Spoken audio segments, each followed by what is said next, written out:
bekerja dan berkontribusi pada masyarakat. Nah, tinggal kita bagaimana menempatkan diri kita. Ya. Ketika kita belajar, ketika kita berinovasi, ya, itu adalah ilmu kalian. Ya, yang harus kalian terapkan dalam kehidupan bermasyarakat nanti.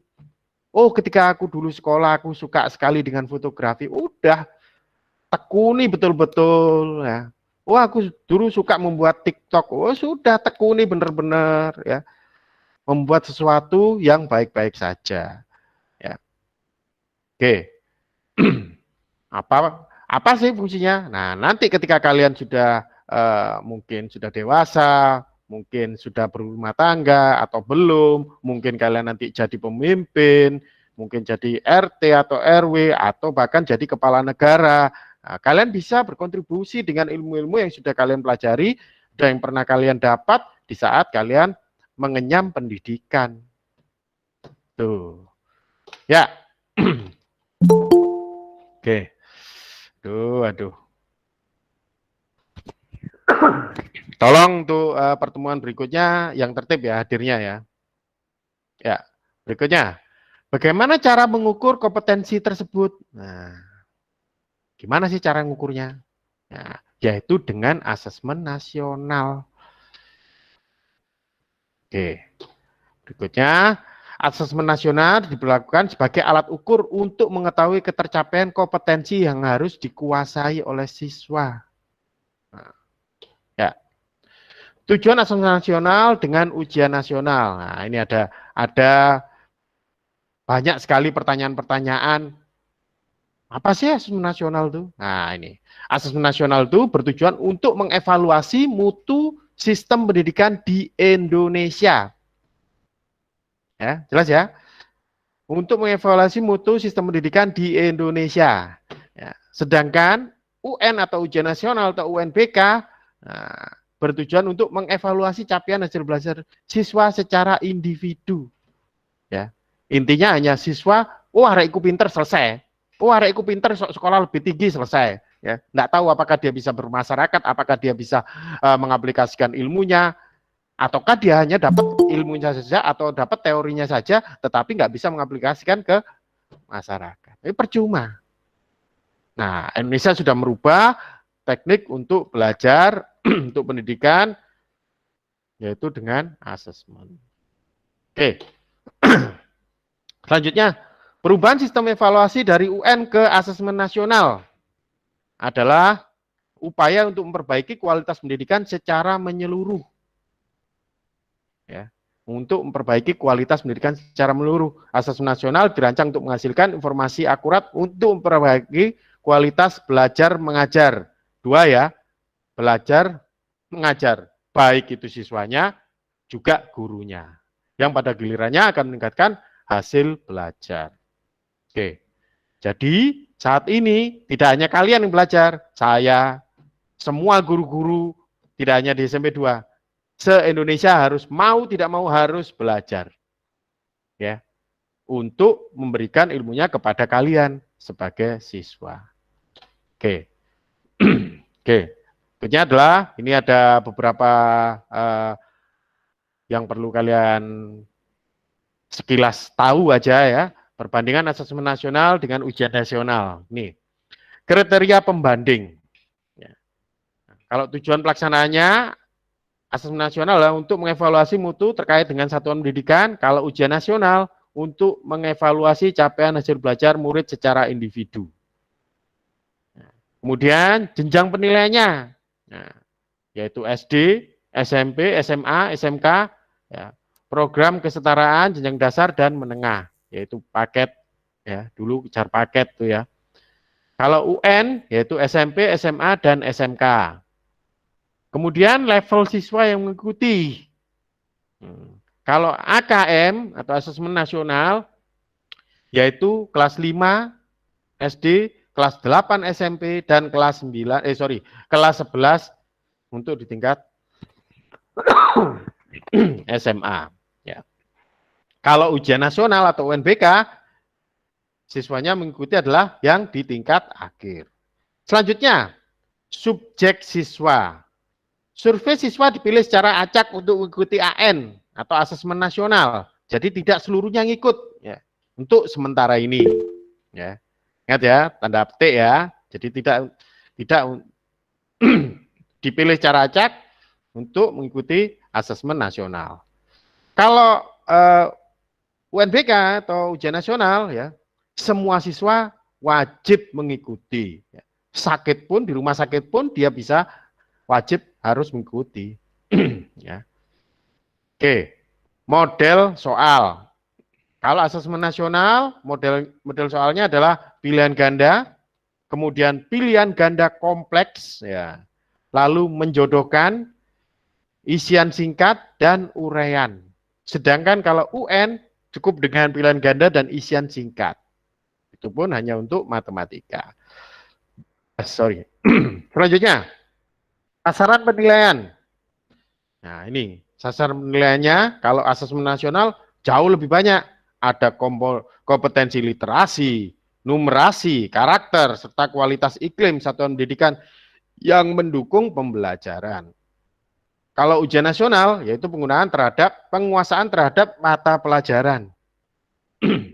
Selanjutnya, metode penilaiannya. Bagaimana metode penilaiannya? Yaitu dikenal dengan MSAT ya. Computerized Multistorage Adaptive Testing. Sedangkan kalau ujian nasional atau UNBK yaitu dengan CBT atau Computer Based Test ya. Atau bisa juga dengan menggunakan PBT atau Paper Based Test. Masih menggunakan kertas ya. Kalau di asesmen nasional sudah tidak ada kertas lagi ya. Ya, selanjutnya teknik pelaksanaan bagaimana? Ya. Jadi asesmen nasional itu ya meliputi yang pertama yaitu adanya AKM. AKM itu isinya apa aja? Banyak sekali. Ya. Ada literasi membaca, yaitu memahami, menggunakan, mengevaluasi, dan merefleksi. Ya. Asesmen numerasi, yaitu memahami, mengaplikasi, dan bernalar. Dan ini soal-soalnya sudah sangat-sangat sulit, nak. Ya, jadi kalian harus benar-benar belajarnya tingkat tinggi. Ya. Jadi belajar dengan berimajinasi atau dengan mengevaluasi, dengan mengaplikasikan. Harus sering-sering, nak. Kalau kalian sudah sering, saya yakin semua itu bisa terlewati. Karena kalian baru, maka ya mungkin mengatakan, oh agak susah untuk literasi, oh agak susah untuk numerasi. Ya. Selanjutnya adalah di samping AKM, kalian juga harus menguasai juga. Nah ini survei karakter dan survei lingkungan belajar. Nah, nanti kalau dengan saya, maka kita hanya belajar tentang survei lingkungan belajar.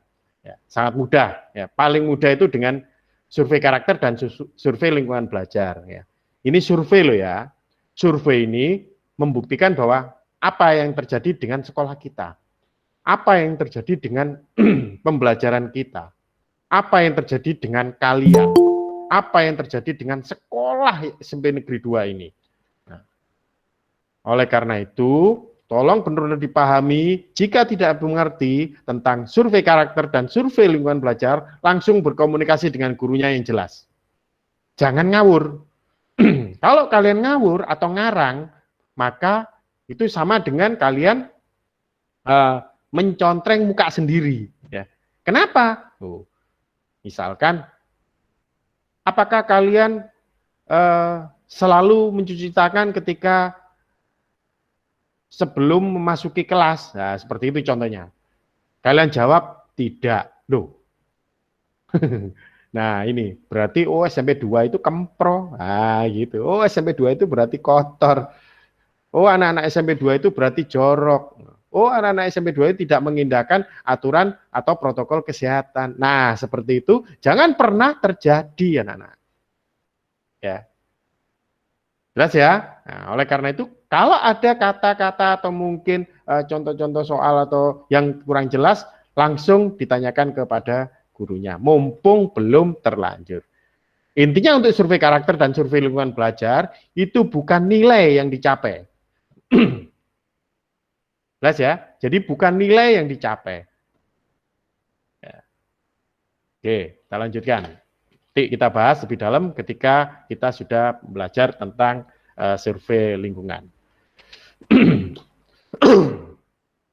Ya, tadi saya katakan yang diujikan sudah ya, sudah kita bahas.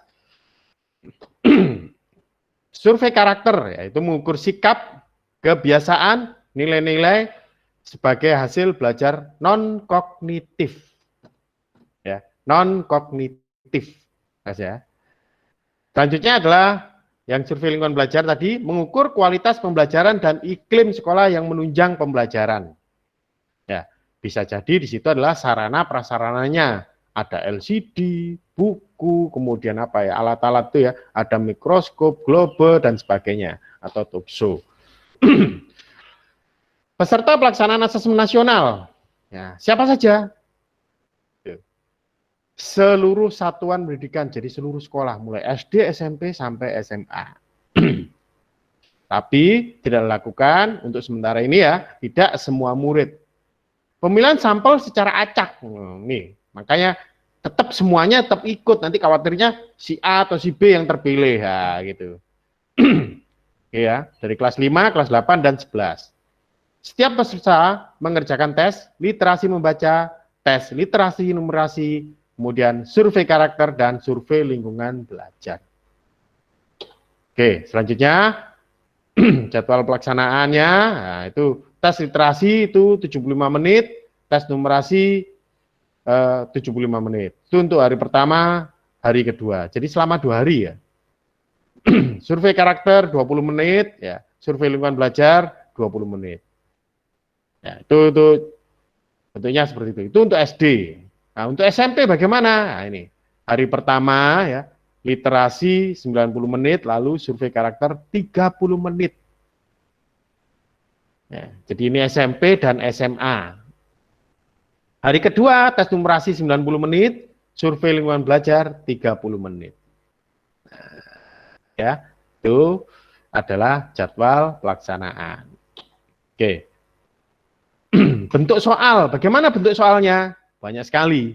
Ya. Pilihan ganda kompleks, pilihan ganda kompleks itu memilihnya bisa lebih dari 1. Kemudian ada juga menjodohkan atau mencocokkan ya.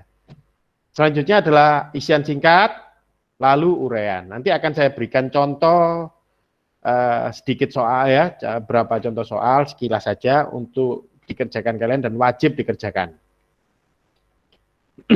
Oke, baik. Untuk AKM literasi membaca, ini saya sekilas-sekilas saja ya, karena saya tidak membahas tentang ini. Kita adalah survei lingkungan, saya hanya memberikan agar kalian sekedar tahu, ini loh AKM itu, ini AKM literasi membaca. Oke, lanjut konten. Jadi dalam literasi membaca itu ada konten, ya, proses kognitif dan konteks. Konten ya. Berupa apa? Teks informasi yang bertujuan untuk memberikan fakta, data, informasi dalam rangka mengembangkan wawasan serta ilmu pengetahuan yang bersifat ilmiah. Ya. Kemudian teks fiksi. Teks yang bertujuan untuk memberikan pengalaman, mendapatkan hiburan, kemudian menikmati cerita dan melakukan perenungan kepada pembaca. Itulah yang dimaksud dengan konten. Kemudian proses kognitif, menemukan informasi, mencari, mengakses serta menemukan informasi tersurat dari wacana. Interpretasi dan integrasi, yaitu memahami informasi tersurat maupun tersirat, memadukan interpretasi antara bagian teks untuk menghasilkan interferensi. Evaluasi dan refleksi, menilai kredibilitas, kesesuaian maupun keterpercayaan teks, serta mampu mengaitkan isi teks dengan hal lain di luar teks. Kemudian konteks, yang terakhir yaitu personal, berkaitan dengan kepentingan diri secara pribadi, sosial budaya berkaitan dengan kepentingan individu, budaya, dan isu masyarakat. Ya, biasanya itu tersirat dengan berita-berita yang lagi tren atau lagi hangat. Ya. Oleh karena itu, jangan pernah kalian artinya ada informasi berita baru, kalian cuek saja. Itu penting, baca saja atau dengarkan saja. Ya, biasanya itu berhubungan seperti itu. Kemudian saintifik berkaitan dengan isu, aktivitas, serta fakta ilmiah baik yang telah dilakukan maupun futuristik. Kemudian yang kedua yaitu AKM numerasi. Apa saja yang dibahas sana tentang konten? Pertama, bilangan meliputi representasi, sifat urutan, dan operasi beragam jenis bilangan. Bisa bilangan cacah, bulat, pecahan, desimal.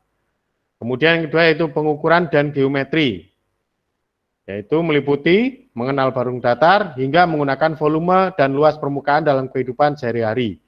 Juga menilai pemahaman peserta didik tentang pengukuran panjang, berat, waktu, volume, debit, serta satuan luas menggunakan satuan baku. Sini mungkin bisa jadi matematika, IPA, ya, yang berhubungan dengan sains ya. Data dan ketidakpastian meliputi pemahaman interpretasi serta penyajian data maupun peluang. Nah, kalau peluang itu matematika ya. Aljabar, ini fokus ke matematika. Meliputi persamaan dan pertidaksamaan, relasi dan fungsi termasuk pola bilangan, serta rasio proporsi. Ya, hati-hati, tidak ada namanya soal misalkan X kuadrat ditambah Y kuadrat sama dengan apa. Ya, bentuk soalnya tidak seperti itu, sangat luas, tapi intinya hanya seperti yang tadi saya katakan, X kuadrat ditambah Y kuadrat. Nah, oke ya. Komponen AKM numerasi. Yang kedua adalah proses kognitif, yaitu tentang pemahaman, memahami fakta, prosedur, serta alat matematika. Yang kedua adalah penerapan, mampu menerapkan konsep matematika dalam situasi nyata yang bersifat rutin. Kemudian yang ketiga itu penalaran. Bernalar dengan konsep matematika untuk menyelesaikan masalah bersifat non-rutin. Ya. Oke. Berikutnya adalah tentang konteks. Itu dibagi menjadi tiga, yaitu personal, berkaitan dengan kepentingan diri secara pribadi. Sosial budaya berkaitan dengan kepentingan antara individu, budaya, dan isu kemasyarakatan. Saintifik berkaitan dengan isu, aktivitas, serta fakta ilmiah baik yang telah dilakukan maupun futuristik. Nah, berikutnya adalah tentang survei karakter. Nah, ini ya. Jadi itu tadilah tentang AKM, sekarang survei karakter. Apa sih survei karakter itu? Nah, survei karakter adalah upaya untuk mengetahui kondisi ekosistem karakter para murid di sekolah yang terkait dengan azas Pancasila. Benar-benar dirasakan pada murid dalam interaksi di sekolah. Ya, kita selalu sekarang lagi ditren-trenkan bahwa kita harus selalu menjadi pelajar Pancasila, selalu jadi pemuda Pancasila. Nah, ya, profil pelajar Pancasila menjadi rujukan pencapaian karakter bagi seluruh siswa di Indonesia. Intinya, survei karakter itu adalah ini tadi, ada di dalam profil pelajar Pancasila. Apa saja yang ada di sana? Yaitu beriman, bertakwa, berakhlak mulia, bernalar kritis, mandiri, kreatif, bergotong royong, dan kebinekaan global. Survei karakter dilakukan bukan dalam bentuk tes, yang harus dikerjakan oleh para murid. Nah, ya kan, tadi saya bilang kan bukan capaian nilai yang diinginkan.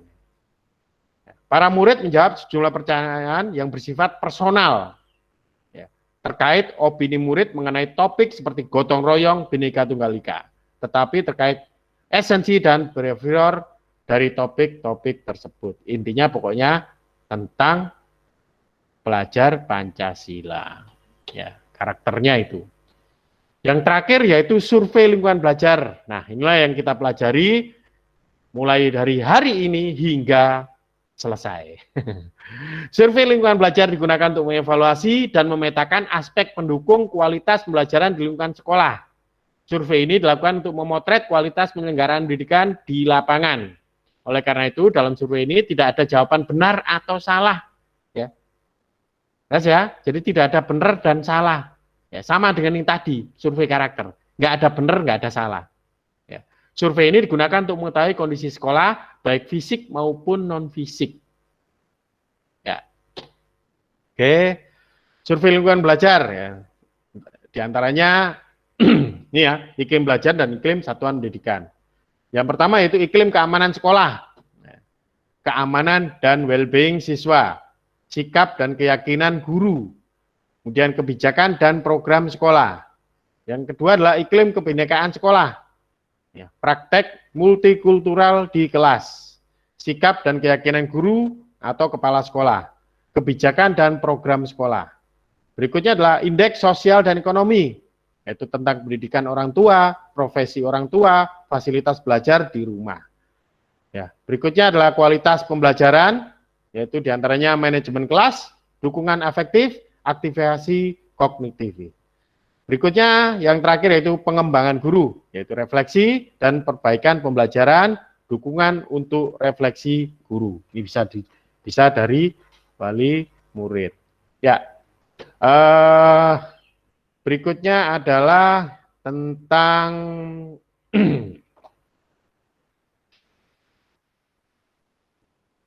ya, kalian lihat di sini sekilas saja, yaitu tentang pembelajaran yang ada di SMP 2 ketika dalam masa pandemi COVID. Ya, ingat selalu pesan Ibu bahwa kalian berada di mana saja selalu mencuci tangan, gunakan masker, dan menjaga jarak.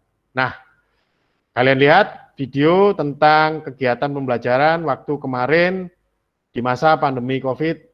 Ya, Kak. Tapi saat ini adanya PSBB, kita tidak boleh melakukan lagi, dan ini hanya masih dilakukan oleh anak-anak SMP Negeri 2, dan tidak semua sekolah melaksanakan ini, ya. Dan kita pun juga hanya mampu, kemarin hanya mampu 2 ruang. 2 ruang pun hanya berisi maksimum 16 siswa. Dan tidak semua guru boleh mengajar, ya. Oke. Baik, kalian simak sekilas, nanti setelah ini saya berikan link untuk mengerjakan tugas-tugasnya. Oke. Saya putarkan, tolong dilihat.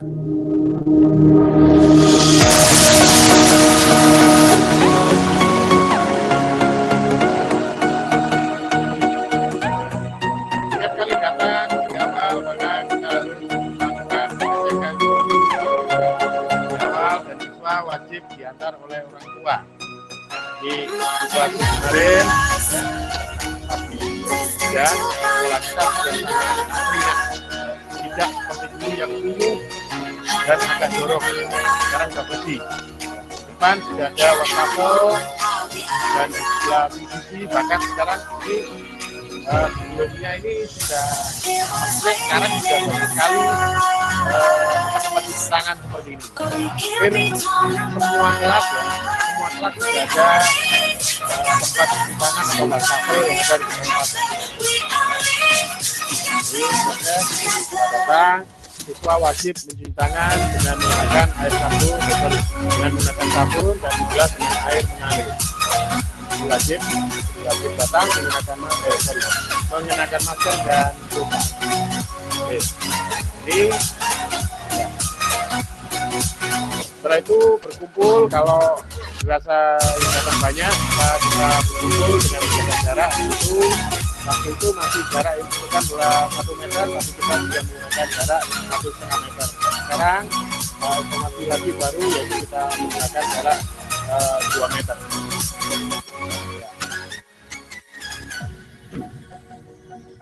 Oke, ini proses untuk menuju ke kelas masing-masing. Ini Pak Imam itu lagi bawa demokan semua siswa yang masuk di sini. Suhu tidak boleh di bawah, tidak boleh di atas 37 derajat Celcius. Kalau lebih, maka akan dipulangkan.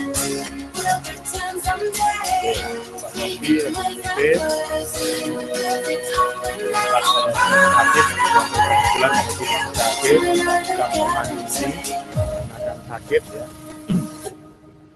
Ya, di proses ruang guru pun tadi kita nggak boleh masuk kelas. Kalau dulu kalian melihat kelas-kelas ini penuh dengan debu ya, tapi sekarang dicelong berbeda dengan ini. Kalian lihat hampir debu pun nggak mau menempel di kaca ini.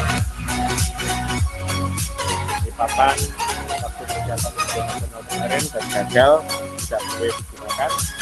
Itu depan kelas juga ada hand sanitizer yang bisa ambil sendiri, karena ini adalah aturan baru waktu itu, maka Puskar akhirnya harus meluncurkan hand sanitizer ke tangan-tangan siswa.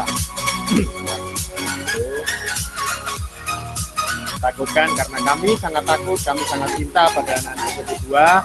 Ya, kita dikhawatirkan kalau kita mengambil hand sanitizer sendiri, maka khawatirnya ada virus yang menempel sehingga bisa menempel ke teman-teman. Akhirnya kami guru yang kedua mengorbankan diri agar tidak sampai ada yang terkena. Ini pembelajaran di kelas, kita menggunakan LCD. Ini tujuannya kita ini langsung double, nak. Jadi pembelajaran di dalam kelas dan yang ada di rumah. Jadi langsung daring dan luring di sini pembelajarannya. Jadi dua pembelajaran langsung kita lakukan di sini. Ya. Jadi luring yaitu luar jaringan, yang daring yang berada di rumah. Ini dengan menggunakan belakang itu ada kamera yang menyorot untuk kegiatan belajar yang ada di rumah. Jadi seluruh siswa bisa mengikuti, tidak hanya yang ada datang di sekolah ini bergantian, tidak kami paksa. Yang merasa punya penyakit tidak usah, yang merasa punya kekurangan tidak usah hadir. Yang hadir adalah yang sehat. Ya, masuk menuju pembelajaran. Ini harus siap sedia, target. Mungkin ada yang sakit atau apa, kita langsung tangani dan kita antar ke puskesmas terdekat, kita tangani. Kalau tidak bisa, maka kita langsung bawa ke oke. Itu jelas, kalian juga lihat kelas-kelas itu sangat-sangat bersih, ya. Dan jaraknya seperti itu, nah. Itu jarak minimum. Jarak minimum itu segitu, nah. Kita nggak boleh terlalu dekat. Sebelumnya ini di sampingnya ada meja-meja. Nah, ini adalah video yang sudah kita buang sehingga kelasnya terlihat sangat luas. Sebelumnya di samping-sampingnya ada meja yang kosong sebagai pembatas dan kita beri tanda sila. Ya, saya akan putarkan yang sampingnya, yang simulasi pembelajaran.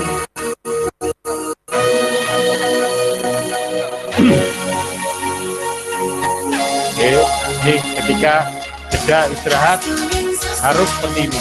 Itu sudah kami silang-silang, ada tanda, sudah kami berikan tanda-tanda silangnya. Ya, jadi seperti itu. Masker wajib terus digunakan. Kalau bisa lihat tadi ya, memang terlihat sangat bersih sekolah kita sekarang. Tidak seperti dulu. Oke, ini proses pulang. Proses pulang pun bisa sembarangan, kita tetap pengecekan, dan ini ada sesuatu, kita langsung hubungi orang tua dan bagian yang menjemput. Oke, nah pulang pun wajib cuci tangan, ya, nah, baru boleh meninggalkan sekolah. Kalau sudah dijemput, kalau belum dijemput tidak boleh meninggalkan sekolah. Tujuannya pastikan cuci tangan, kuku-kukunya juga dibersihkan. Jangan sampai kalian dari sekolah membawa virus terus. Itu tujuan kami.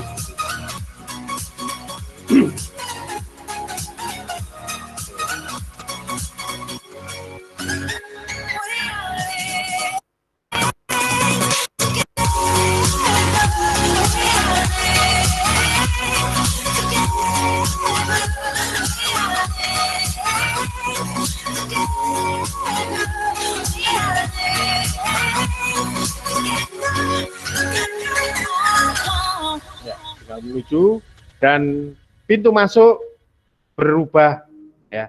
Jadi pintu masuk dan pintu keluar tidak boleh sama. Jadi jalannya berubah. Kalau masuk lewat sisi gerbang itu ya, langsung lurus lapangan basket. Kalau sisi pulang, nah ini lewat belakangnya dulu gudang atau dunia lalai komputer, sekarang dijadikan UKS. Sangat keren sekali nah UKS. Nanti kita akan pada pertemuan berikutnya saya akan tunjukkan sebagai lingkungan sekolah. Ya, ini sudah tidak ada salim ya, karena masa pandemi COVID. Ini tempat wudhu, sampingnya tempat wudhu ini saya buatkan kolam lele ya. Kecil sekali di selokannya itu saya kasih ikan. Pemanfaatan air wudhu.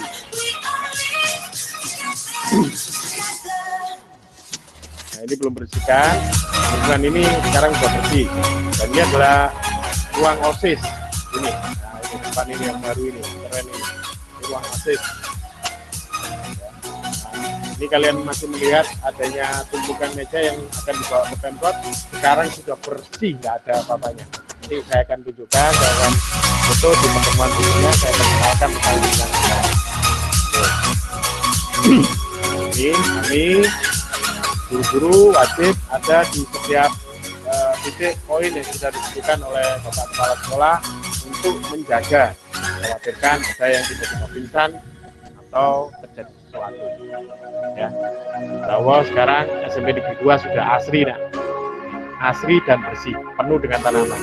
Gazebo pun ada, gazebo itu sudah 2 sekarang.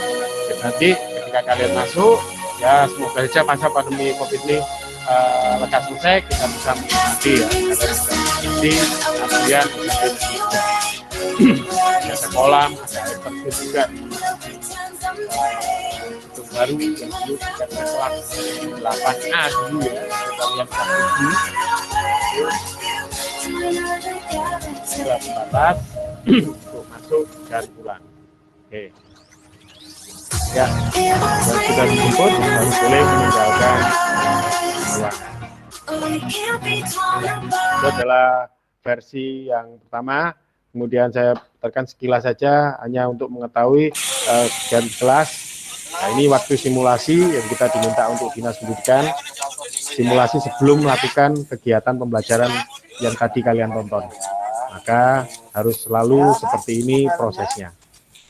Saat diantar, maka ukur suhu dan orang tua menunggu dulu sampai benar-benar siswa boleh masuk ke kelas.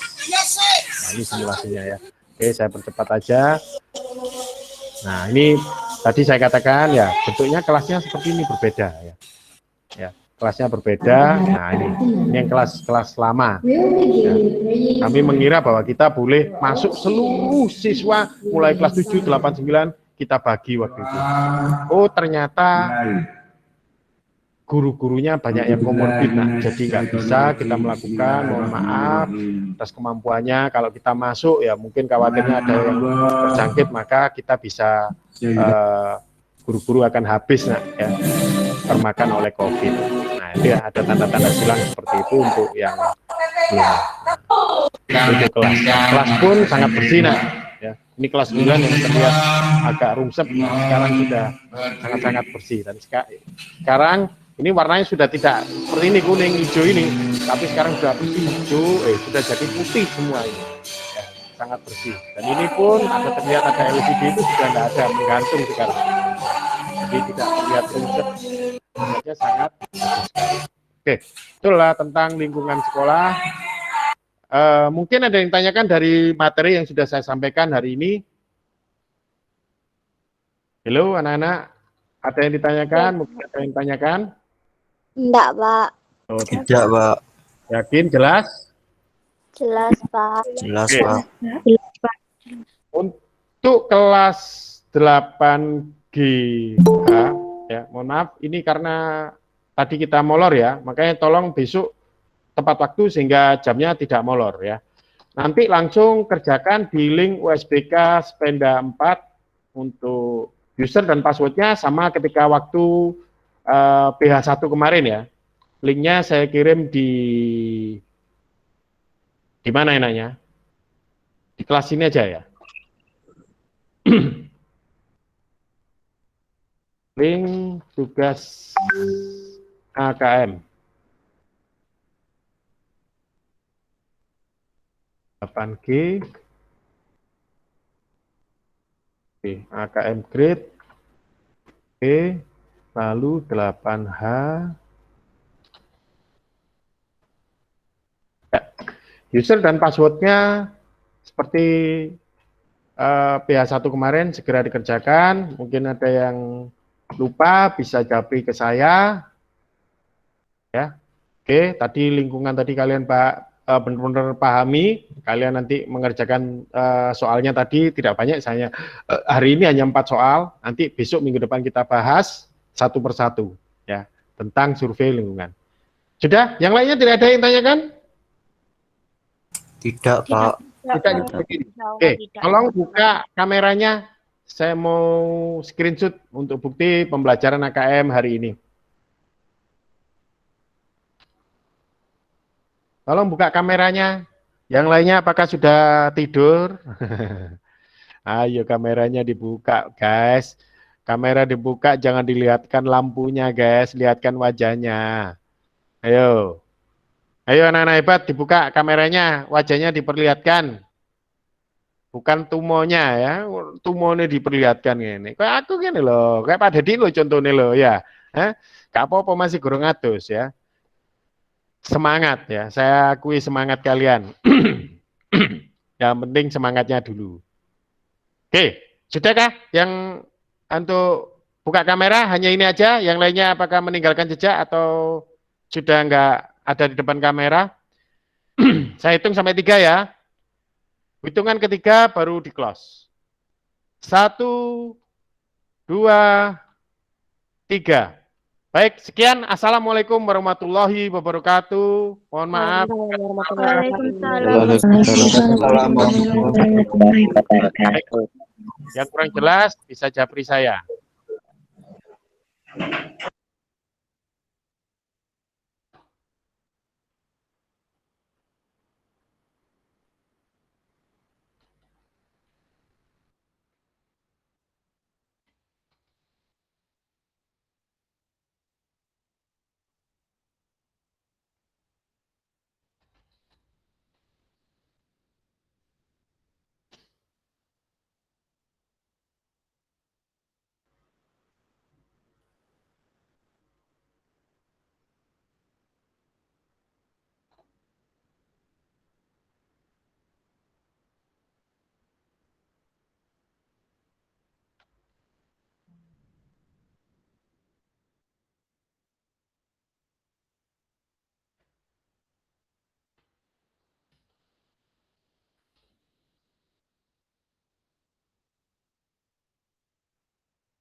Pak.